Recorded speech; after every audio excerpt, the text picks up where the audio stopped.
예수님이 우리를 초청하셨어요. 근데 예수님의 초청은 사람을 구별하지 않아요. 좋은 옷 입은 사람이나 남루한 옷을 입은 사람이나 부자나 가난한 자나 병든 자나 신분 여와 관계없이 예수님은 모두를 초청했습니다. 마태복음 22장에 가보면 천국의 혼인잔치 비유가 나옵니다. 종들에게 명령해서 동네 의회에 가서 사람들을 다 초대하라고 그랬어요. 그리고 그 초청받은 사람들, 유력한 사람 다 찾아다니며 초청장을 다 보냈습니다. 그런데 결과가 뭐였느냐 하면 이런저런 이유를 대면서 잔치에 갈 수 없다는 거예요. 장가 가야 되고 소도 사야 되고 사업해야 되고 농사 지어야 되고 세상의 여러 바쁜 이유를 대며 잔치에 갈 수 없다는 대답을 하니까 임금이 종들에게 다시 명령을 했어요. 이제 거리 의회에 가서 아무나 초청해라. 병든 자도 초청해라. 절름발이도 초청해라. 가난한 손도 초청해라. 모두를 초청하라고 그랬어요. 그리고 그 잔치집을 가득 메우게 하라는 거예요. 그래서 그 잔치집이 가득 아무나로 채워지기 시작했어요. 여러분, 이것은 교회에 대한 예입니다. 천국 자체는 교회 예배와 또 초청잔치와 같습니다. 주님이 우리를 초청하셨는데 그 초청하면서 우리에게 말씀한 게 있어요. 너 인생의 짐이 무겁니? 내게로 와라. 방황하느냐? 길이 없느냐? 너 짐이 무겁냐? 다 내게로 오너라. 내가 너희를 편히 쉬게 할 거다 말씀하는 거예요. 근데 사실은 우리가 예수님을 처음 믿어보고 신앙생활을 이렇게 하다 보면 정말 그게 맞나 싶을 회의가 생길 때도 있고 의심이 생길 때도 있습니다. 그런데 여러분, 제가 이렇게 길을 걷다 보니까 이 말씀이 정말 맞습니다. 언젠가는 여러분이 믿음이 커지고 그리고 영성이 자라나고 주님 앞에 짐을 맡길 수 있는 신뢰가 생겨나면 주님은 여러분의 삶의 무게를 다 대신 지고 가주십니다. 안식 주신다고요. 이스라엘 백성들이 애굽이 휘두르는 채찍을 맞으며 무거운 삶의 짐에서 고달파하고 있을 때 하나님은 출애굽기 6장 6절에 이런 말씀을 합니다. 이스라엘 자손에게 말하기를 나는 여호와라. 내가 애굽 사람의 무거운 짐 밑에서 너희를 빼내며 그들의 노역에서 너희를 건지며 편팔과 여러 큰 심판들로서 너희를 속량하여 너희를 내 백성으로 삼고 나는 너희의 하나님이 되리니 나는 애굽 사람의 무거운 짐 밑에서 너희를 빼낸 너희의 하나님 여호와인 줄 너희가 알지라. 여러분, 하나님은 우리를 무거운 짐에서 빼내주십니다. 휘청거리죠. 방황합니다. 언제나 근심 없는 잠을 잘 수 있을까? 언제 나 두렵지 않는 밤을 맞이할 수 있을까? 나 언제나 되어야 아침에 일어나 떠오르는 태양을 해맑은 얼굴로 맞이할 수 있을까? 하는 무기에 찌들린 가슴으로 그 평화로운 날을 기대하며 하루하루 살아간 시간들이 여러분에게 얼마나 많았습니까? 그러나 그 고달팠던 시간들을 통해서 하나님을 바라보고 몸만 교회에 온 것 아니라 우리의 마음을 짓누르고 있는 이 문제들을 주님 앞에 다 맡겨놓으면 어느새 전날의 한숨이 변하여 나의 노래가 되고 그 두려움이 변하여 나의 찬송이 되게 하는 그 변화의 기적의 역사가 일어나게 되어 있습니다. 잠시 고난의 시간들, 인생은 과정이니 어둠에 있을 수 있고 높은 산 오를 때도 있고 무거운 짐을 지고 갈 때도 있지만 그 시간에 힘들어 주를 부르고 외로워 주를 부르고 두려워 주를 부르지만 어느 순간 길을 걷다 보니 내 어깨에 메어진 그 무거운 짐들이 하나도 없게 되는 거예요.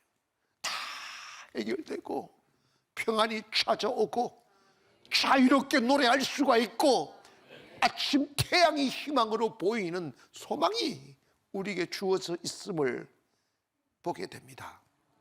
그런데 놀라운 것은 영적인 신비가 뭐냐면 주님께 맡기면 주님이 책임지시지만 못 맡기고 내가 붙들고 근심하면 주님은 손을 쓸 수가 없어요. 주님 말씀하셨습니다. 네 인생이 무겁냐? 가슴이 답답하냐? 불안하냐? 길을 못 찾아 방황하느냐? 내게로 오라. 내게로 오라. 주님의 넓은 품을 탁 펴주시고 오시라고 초청하는 거예요. 오늘 먼저 저와 여러분이 그 주님의 품으로 들어가기를 원하고 주 앞으로 돌아가기를 원합니다. 그러시면서 주님 앞에 오면 또 주님이 우리가 이해할 수 없는 말씀하시는 그게 뭐냐면 나의 멍에를 매라는 거예요. 따라합시다. 나의 멍에를 매라. 아멘. 사람들은 이런 이야기를 해요. 아니 내 삶의 멍에가 너무 무거워서 좀 편히 쉬어보려고 교회에 왔는데 교회 오니까 왜 또 다른 멍에를 매라고 하시느냐고. 사실은 멍에가 있죠. 이것도 세상적으로 생각하면 짐이지. 매일 예배 드리는 것도 짐이고 헌신하는 것도 짐이고 찬양 봉사하는 것도 짐이고 다 짐인데 여러분 아니에요. 이건 짐이 아니에요. 사랑입니다. 중동에 가면 쟁기를 맬 때 소에다가 이렇게 쟁기를 매잖아요. 그런데 소가 어미소가 밭을 잘 갈 수 있게 어떻게 하냐면 이렇게 우리에 있는 송아지를 데리고 와서 멍에 옆에다가 딱 끼워 넣는다는 거예요.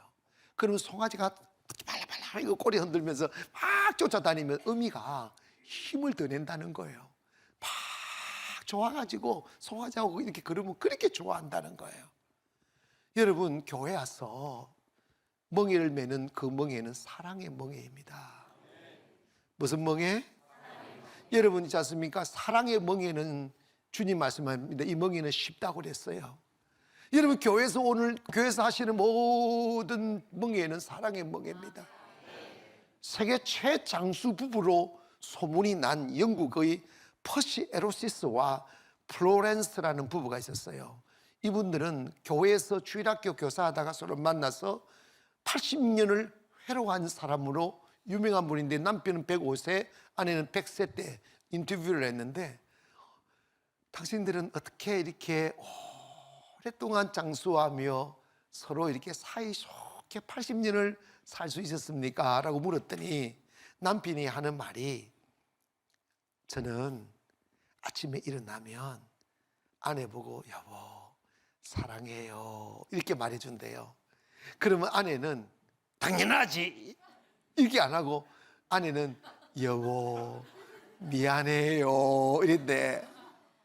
이제 왜냐 아무리 사이가 좋은 부부라도 싸움은 있거든요.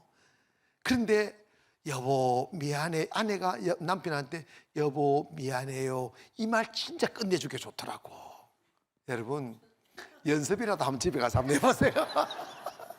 그러니까 사이가 좋아지더라는 거예요. 그리고 이 두 부부가 80년을 회로했던 가운데서 어떤 성경 구절을 귀하게 여겼느냐 하면 에베소 4장 26절 이하의 말씀을 귀하게 여겼다는 거예요. 분을 내어도 죄를 짓지 말며 해가 지도록 분을 품지 말고 마귀로 틈을 타지 못하게 하라. 그냥 여러분 잘못했어요 여보 내가 부족했어 여보 미안해 그래 맞아 또 여러분 남자가 사과하면 이런다 그 말이라고 해 당연하지 이런다니까.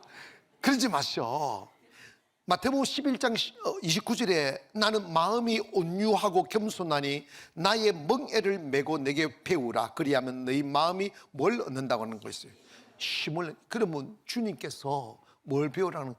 겸손과 온유, 인내, 참고 겸손하라는 거야. 그러면서 여러분, 누가 이기느냐? 사과하는 사람이 이기는 사람이야. 아멘. 내가 미안해요. 내가 잘못했어요. 근데 이 한마디가 그렇게 안 나와. 죽어도 안 해. 이러면 안 돼. 사랑하는 여러분, 교회 오셔서 행복을 찾아야 됩니다. 교회는 행복이다. 따라합시다. 교회는 행복이다. 교회 나오셔서 다시 가정이 회복이 되고 인생이 회복이 되고 심령이 회복이 되어야 되는데, 그러기 위해서는 잘 기억하세요. 주님의 십자가를 져야 돼요. 사랑의 십자가. 교회에 오셔서 봉사하는 사람들과 안 하는 사람들의 차이가 명확하게 나타나.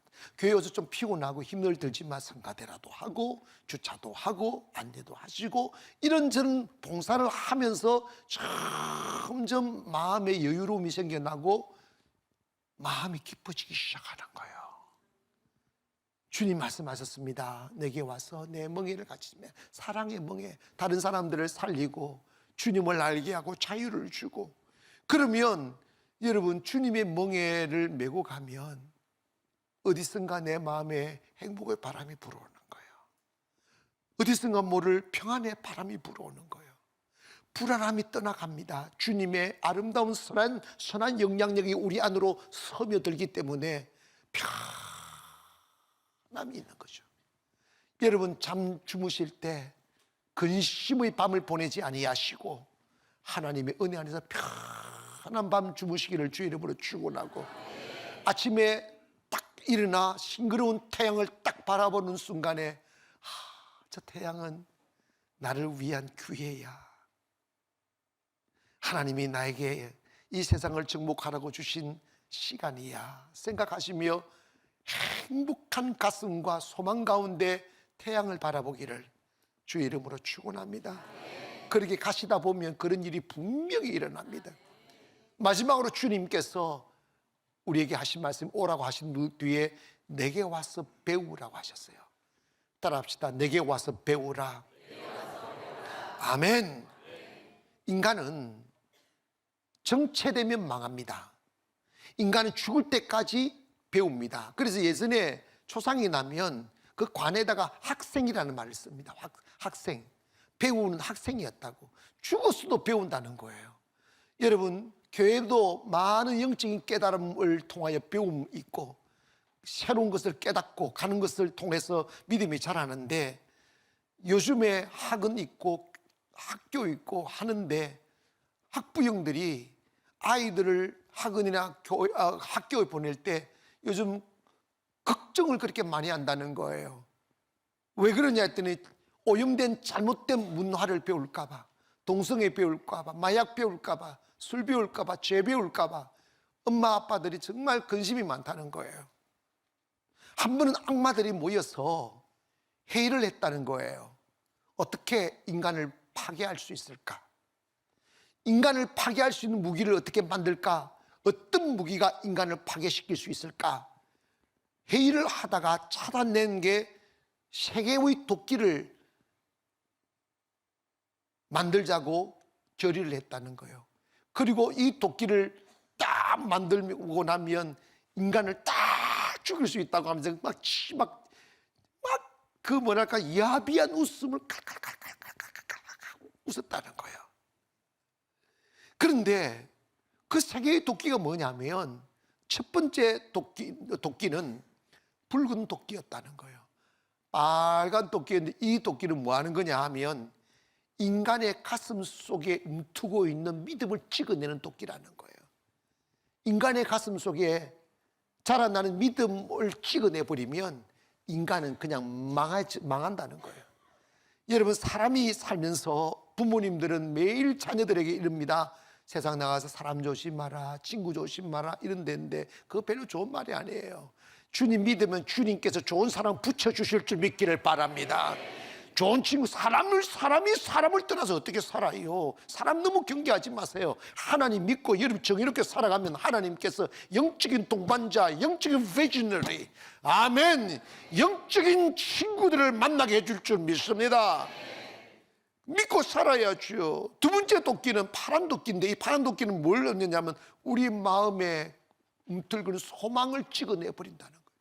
소망을, 사람이요 꿈이 있어야 되는데 꿈을 탁 꺾어버리고 인생 무상이야, 인생 살아서 뭐해, 맨날 한숨만 쓰잡고 이렇게 살면 사람 그냥 망가져 버린다는 거예요. 세 번째는 뭐냐, 검은 도끼인데 이 검은 도끼는 사람의 마음속에 있는 사랑을 찍어내 버리는 거지. 즉 뭐냐면 사람이 살아감에 있어서 꼭 필요한 에너지가 있는데 그게 바로 믿음, 소망, 사랑이라는 거예요.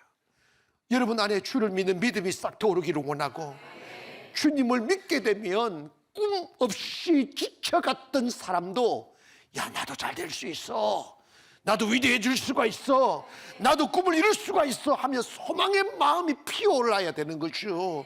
살다가 돈 떨어지는 것보다 마음이 꺾이면 안 되는 거야. 마음이 꺾인다는 말은 소망을 잃어버린다는 거예요.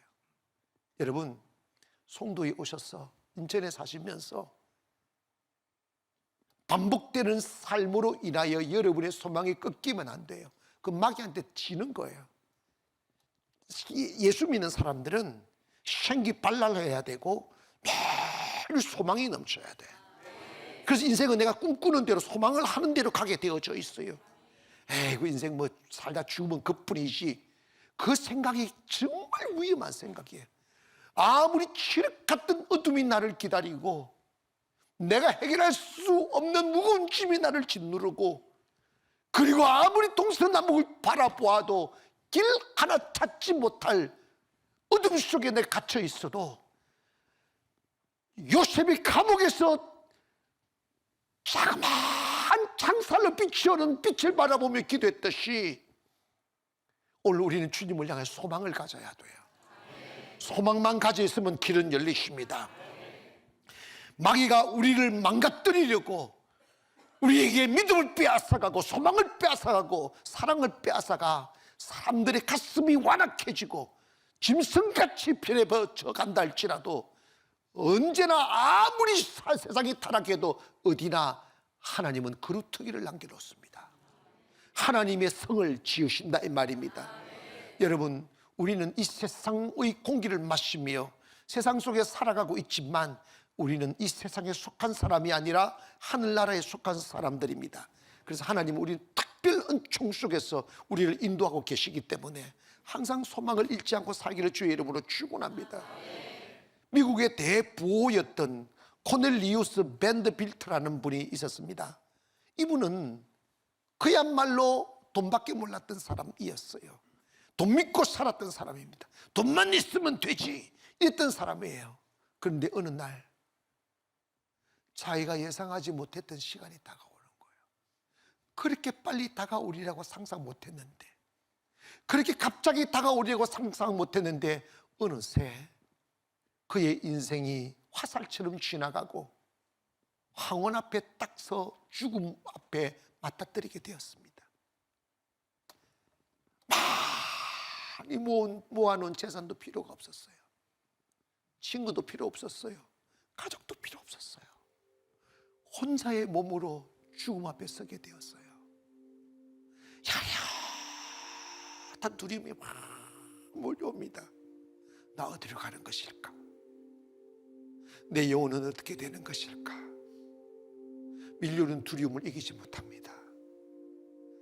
그친 숨을 쉬기 시작하고 느껴오는 두려움을 못 이겨 고함을 지르기도 합니다. 그때 그를 수종했던 흑인 여종이 그가 다니는 교회에서 불렀던 찬양을 불러주기 시작합니다. 예수님은 누구신가? 약한 자의 강함과 눈먼 자의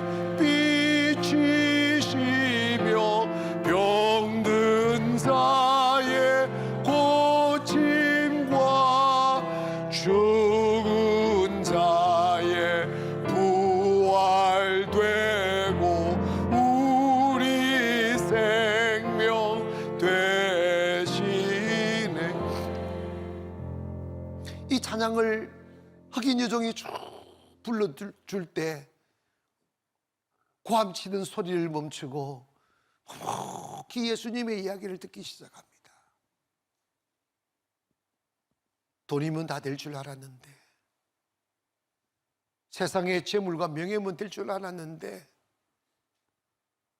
인생의 마지막 이별 앞에서 그 모든 것이 다 부질없음을 알게 되면서, 그래 맞아, 예수님만이 답이다, 예수님만이 나의 소망이다, 예수님만이 나의 구원이시다, 예수님만이 내 죄의 문제를 해결해 주시고 영생으로 이끌어가는 길이시다, 이런 것을 알게 되는 거지. 가슴속 깊이 그 진리가 느껴오고, 그래서 들리는 목소리로 평소에 그렇게 무시하고 우습게 보았던 흑인 여종을 불렀습니다. 얘야, 너가 불렀던 그 찬양 한 번만 더 불러줄래? 나도 그 예수 믿으면 돼. 내 주인님, 예수 믿으면 주님은 우리의 구원이 되십니다. 데이비드 리빙스턴 선교사님이 계십니다. 이분은 아프리카 선교를 많이 하셨던 분인데, 이분이 아프리카 선교 탐험했던 보고를 하면서, 그가 아프리카 선교에 하면서 수많은 위험을 만났습니다. 죽음 앞에 서게 되고, 배신 앞에 서게 되고, 올무 앞에 서게 되고, 굶주리고, 그리고 강도 위험과 광해 위험과 수많은 위기 속에서 목숨을 잃을 수밖에 없는 위험한 상황 속에 많이 맞닥뜨림에도 불구하고 나는 멈추지 않았다는 거예요. 왜 그러느냐? 볼지어다, 내가 세상 끝날까지 내가 너와 함께 할 것이다. 이 믿음, 이 말씀을 기억했다는 거예요. 사랑하는 여러분, 저와 여러분은 지금 이 아름다운 시간들이 이 시대에 영원하지 않습니다. 잠시 지나가고 우리도 마지막이라는 시간에 다가서게 될 시간이 올 겁니다. 때문에 오늘 우리가 달려가는 이 발걸음 앞에서 나는 지금 잘 달리고 있는지, 올바른 길을 걷고 있는지, 내가 가는 길은 진리의 길인지 한 번씩 점검하기를 원합니다. 예수님 모시고 예수님 전하고 예수님 외치며 예수님 손잡고 가는 그 길이 유일한 길입니다. 방황하는 사람들에게 예수님은 요한복음 14장 6절에 이런 말씀을 합니다. 나는 길이다, 그리고 생명이다, 나 외에 나를 말미암지 않고는 아버지께로 올 자가 없다, 나만이 유일한 구원의 길이다는 말씀하셨어요. 사랑하는 여러분, 인생의 최고의 선택은 하나님을 알게 된 것이고, 최고의 행운은 예수를 믿게 된 것이고, 그리고 가장 값진 일이 있다면 그 예수를 땅에 묻어두지 아니하고 주를 모르는 그 어떤 사람들에게 예수님을 소개하고 외치고 초청해서 그들에게도 구원의 기회를 드리고 주님 안에 누리는 참된 평안을 나누며 살아가는 삶이야말로 우리네들의 인생이 가질 수 있는 가장 아름다운 일일 것이고 행복일 줄 믿습니다.